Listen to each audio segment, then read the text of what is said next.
think of the millions of people who still suffer because of the concept of IQ. Right? IQ is a mental thing that was created in the late 19th and early 20th century and is still inflicted on students through the SAT, which despite all the rhetoric is just an IQ test. We know that intelligence isn't one thing. It's not a glowing peanut-sized object that could be excised from someone's brain. It's a concept that we have reified or treated as if it's real to the detriment of, well, maybe our entire civilization. So we turn things that we mistake the meaning of the objects that are around us, and then we take things that aren't objects and turn them into objects, even mental objects. And I'm sorry to say, we all do this. We are born in a time in which it's necessary to do this. And in struggling against doing this, we will make the world a better place. Let's begin with the mental object we call Waldorf education. Rudolf Steiner never spoke about Waldorf education, about Waldorf schools, about Waldorf students, or about Waldorf teachers. We have created and we have populated these categories. And I think it's time to begin to let them go. Not snap our fingers and deny them, but begin to loosen them up. Rudolf Steiner spoke about education. He spoke about children. And he spoke about teaching the teachers. He didn't want to create a brand name. He didn't want to create a trademark. He didn't want to create an alternative school system. He wanted us to alter our relationship with ourselves, with the world around us, with the other human beings in this world, so that education itself would be transformed.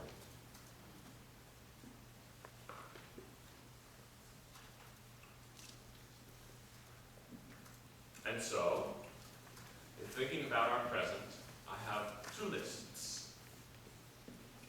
I have a list of things that I think we should examine really, really carefully. Well, no, I guess both lists we should examine really, really carefully. But a list of what I call the myths. I use myth in the pejorative sense, not in the beautiful, poetically true sense in which we teach myths in school. And then, if we're going to begin to discard some of these myths, free the math gnomes,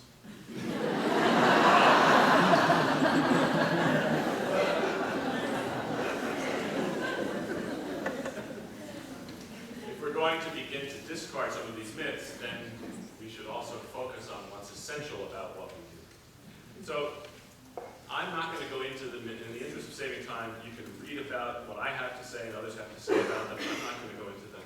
But I wish to draw your attention to this fact. In Steiner's work, there is no such thing as a 3-day name lesson rhythm. Not there. Can't be found. Doesn't exist. Lecture 3 about education for adolescents, he talks about a 2-day rhythm. That's what there is. I wish to haul the publishers and editors who titled the book Education for Adolescents up here on stage, metaphorically or symbolically, next to me right now, and pummel them. Because that book is not Education for Adolescents. The book is, its initial title was the supplementary course. It's the second course that Steiner gave for all the teachers after this Waldorf school had existed for 1 year.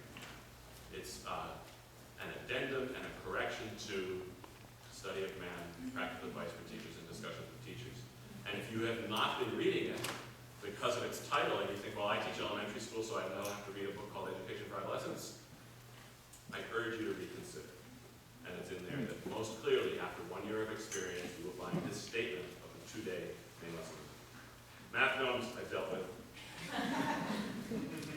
The annual class play, I've watched over the decades. I've been doing this for almost 3 decades now.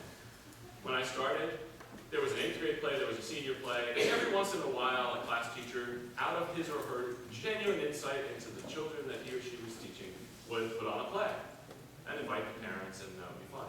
And now, that's almost a fireable offense not to produce a play every gosh darn year. So I don't urge you to go back and say, we're not doing a play this year, I'm too tired. That's the wrong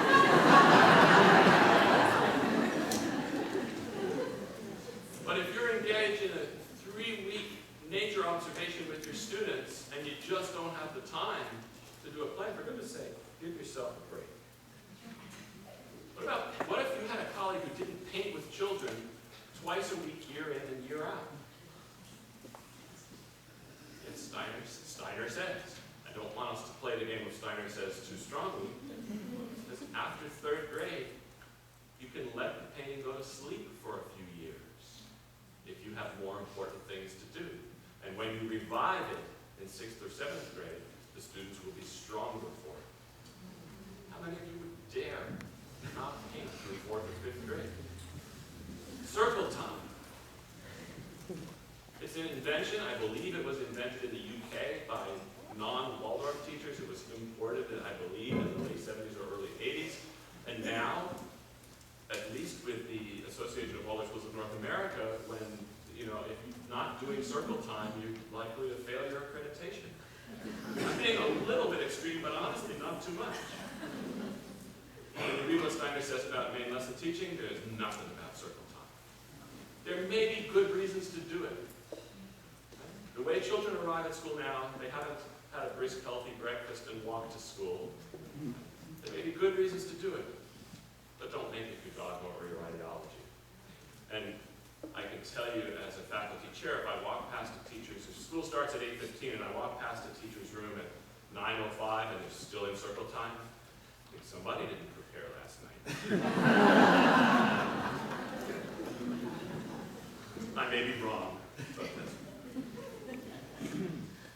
the other things, the list goes on and on. It's probably virtually infinite. But I'll mention one last one, which is, it's sort of an overarching concern, and it's the creation of the martyr complex or mother hen syndrome among Waldorf school teachers. And I believe it's sort of like the pearl that grows around the grain of sand in the oyster. It accumulates so slowly over time that you don't notice it. It's an economic condition. You can't afford the supporting teachers you need for the class teachers. And so the class teachers take on more and more and more. Walter Johannes Stein taught elementary school. He went home after main lesson. He didn't have recess duty and playground duty and 2 extra mains and all the painting and 2nd grade German. When I asked with trepidation to see the teaching schedules for my students at Sunbridge College Institute, it's appalling the number of hours that teachers are asked to work in private Waldorf schools. I don't know if it's better in public Waldorf schools, but I worry